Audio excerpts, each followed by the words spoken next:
guys, welcome back sa ating channel guys, and for today's video ay ituturo ko sa inyo guys kung paano gamitin ang PIP version 3. So version 3 na po siya guys.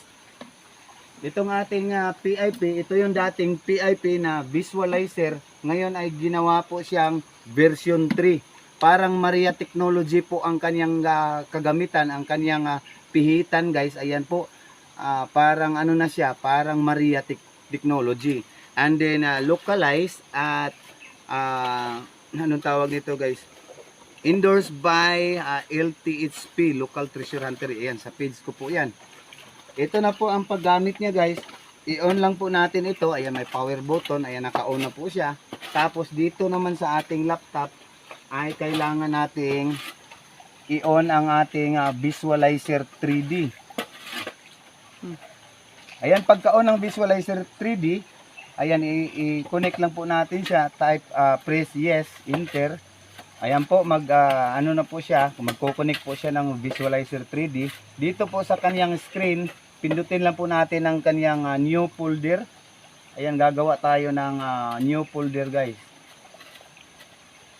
Ayan, kailangan po i-check natin ang kanyang settings guys. Rover C2, tapos transmission method, Bluetooth, ground scan, and then parallel, tapos impulse by 10. So press OK lang po tayo guys. Ayan, OK.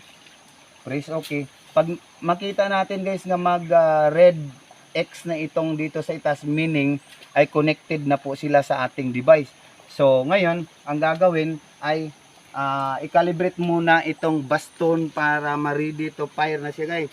So dito naman sa ating unit, may nakatatak ditong select mode, new scan. So press up. Ayan, after press up, sound mode. So okay. Tapos press scan. Ayan po. So nagka-calibrate siya guys. Then checking sensor. Ayan, new scan. Okay. Automatic scan. Kailangan manual scan. Ayan, pindutin lang yung up. Pagdating ng manual scan, press OK. Then scan.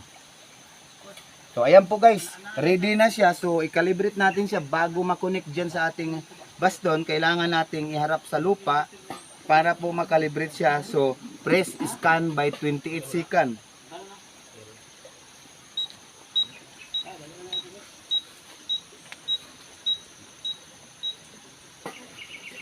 Okay na di ako. Tanawa di ako kung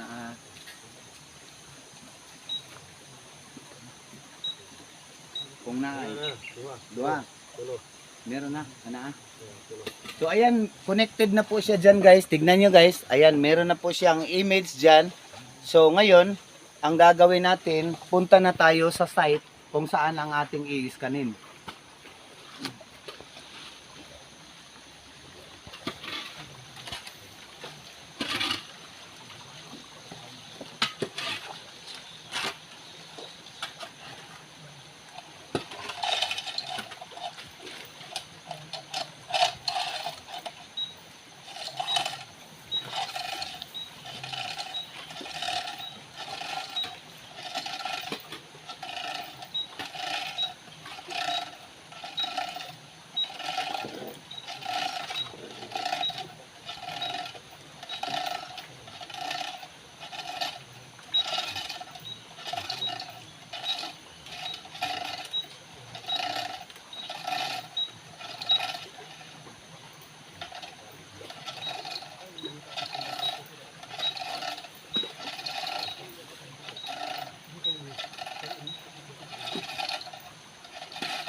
So, yun lang ang i-scan natin guys. Dito lang dahil nakaharang itong bato at inalis naman natin to mula dito guys. So, dito lang ang prospecting target nitong ating site.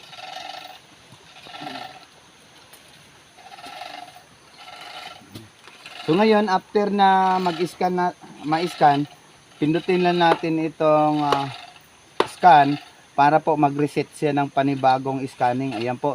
So, saka na natin siya i-off. Ayan, naka-off na po ang ating scanner. Dito naman tayo sa kanyang image.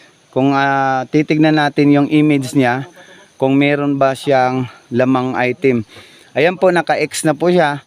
So ngayon, dito ay itatapat lang natin siya sa neutral. Ayan, meron pong mababasa dito, neutral, standard, anon, concrete, loam, sand, clay, and minerals. So ang gagawin natin ay minerals heavy. Ayan, kasi marami po tayong objectives na nakikita nga minerals. So pagkatapos doon ay interpolate lang po natin siya by i-correct all value natin siya. Ayan, press OK. And then correct all value, interpolation by 1. Ayan po, so na-interpolate na siya guys. So ang ibig sabihin, yung mga minerals na maliliit, natatanggal niya.